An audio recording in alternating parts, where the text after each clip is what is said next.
And this And was she in... said, well, it would be like in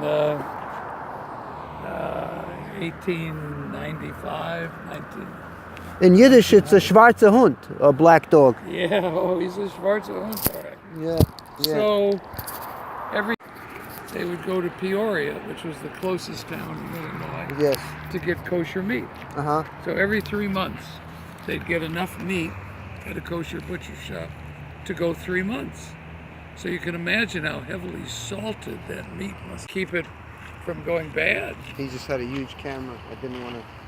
Yeah, and they would, but they also had to salt the meat to make it, to get the blood out, right? Yeah. Where were your parents from? Yeah, but that was the way the kosher butcher would would cut up the meat.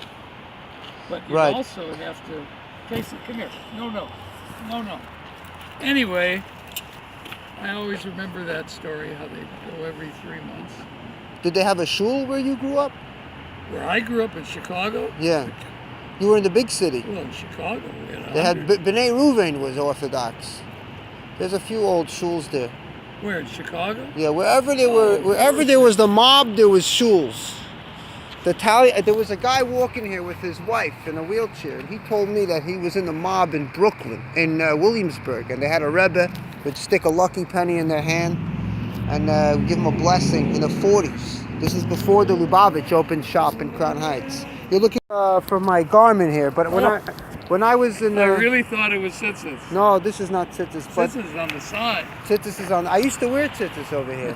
What do you do for a living? I do computer stuff, tech stuff. When I think about it, it's pretty strange because we go to a Reform synagogue, Right. of course.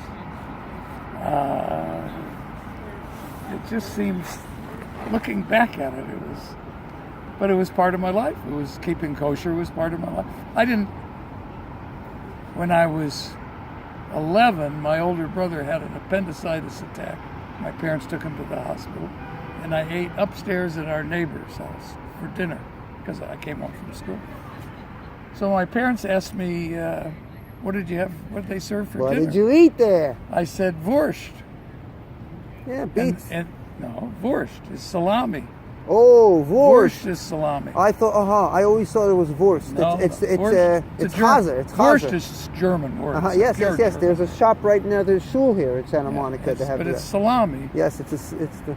So what I really had for dinner was ham, but I had never seen ham before.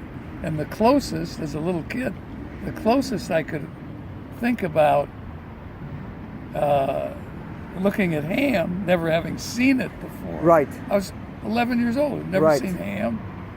So I thought, well, it must be borscht. It must be like salami. Just I never knew. And how did your mother react? Well, she thought it was sort of odd that they served salami for dinner. Right. And then when she talked to the woman, she said, we had ham. Right. Beautiful Anyway, story. you're a nice young man. So I